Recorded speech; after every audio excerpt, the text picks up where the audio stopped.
Election Day is November 5th, and we're sitting down with Norwalk's candidates for Common Council and Board of Education, and we're asking them for their qualifications, their opinions, and their visions for Norwalk. Tell me a little bit about yourself, your background in Norwalk. I will. I was born and raised in Norwalk. So were my two adult children. I went through Norwalk Public Schools, graduated from Norwalk High School. My son and daughter graduated from Brian McMahon High School. And I have a vested interest in Norwalk, and I love Norwalk, and this is one of the reasons why I'm running, among others. So. Okay. Well, that's what I was going to ask you. Tell me, why you decided to run.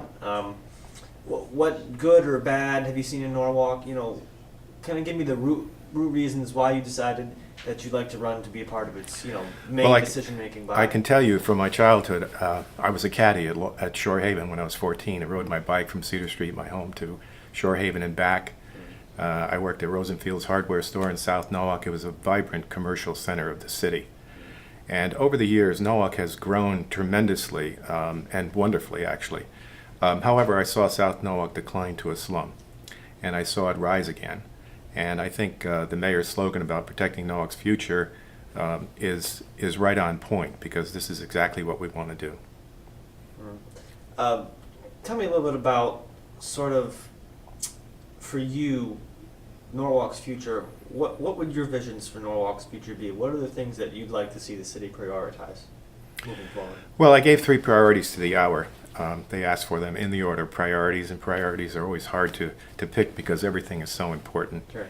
And when you look at the key areas of fiscal stability, infrastructure, education, public safety, quality of life, environment, all these things. But I did tell them, first of all, the fiscal stability of the city, maintaining the AAA bond rating is extremely important.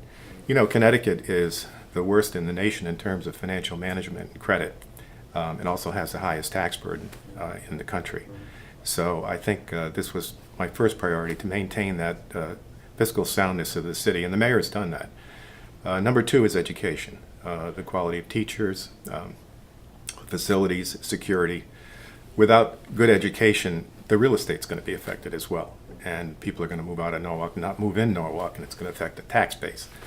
So my third priority is protecting the values of residential and our commercial real estate as well. How familiar are you with the budget process that Norwalk uses and the council uses? Right. Well, Mike, you know that the council sets the max or the cap on the operating budget and has 2 opportunities to review the line items if the Board of Estimate sends it back to them a second time, and then it go back to the Board of Estimate for the final budget.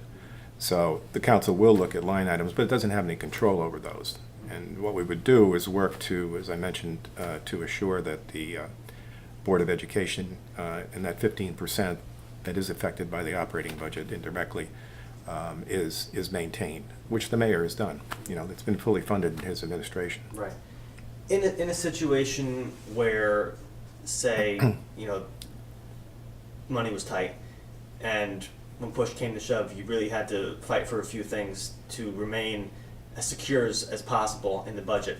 What are the things that you would really push for the most to fund the most securely? Well, I'll tell you, having spent, I don't like to say how long, over 30 years in the corporate world, it starts to date me, as a senior vice president, general counsel, and secretary and member of a board of directors of a global cosmetics company. I'm not unfamiliar with tough budgetary decisions and what has to be done in order to maintain the profitability of the company, in this case the city. So it's hard to set priorities. But if you're pushing me in that direction, I think that today's world, public safety is important. And I'm not suggesting that Norwalk doesn't have, its act together in terms of public safety, but I think that's extremely important.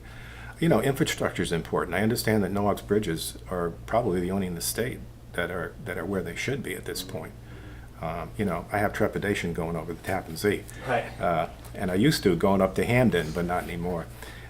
So infrastructure is important. Environment's important. Quality of life is important. So tough decisions have to be made. I think the administration has made them, and I think the city's in really good shape on all those basic fronts.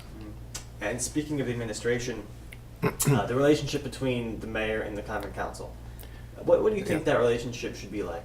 Well, you're not suggesting a charter revision, are you? No. Okay, just kidding.